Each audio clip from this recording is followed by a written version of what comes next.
Mga ka-MPD, meron akong good news para sa inyo. Ikaw ba'y may problema sa mga absconding? May problema ka sa labor ban? May problema ka sa mga overstay mo, gusto mong bawasan or reduce fines?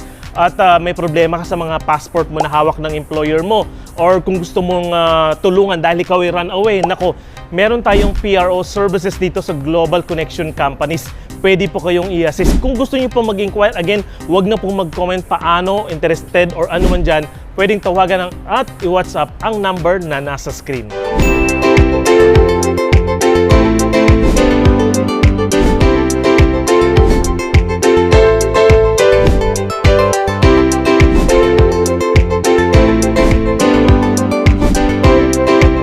Siyempre, para sa mga kababayan natin na gustong malaman kung saan ang location ng Global Connection Companies, panoorin niyo po to. Ito yung matatagpuan sa Riga Building, katabi lang ng Albasam, yung Castle Alimarat na yan. Ayan, punta kayo sa likod, maglakad lang ng konti. Ayan, pasok lang kayo, room 112. Nandyan po ang Global Connection Companies.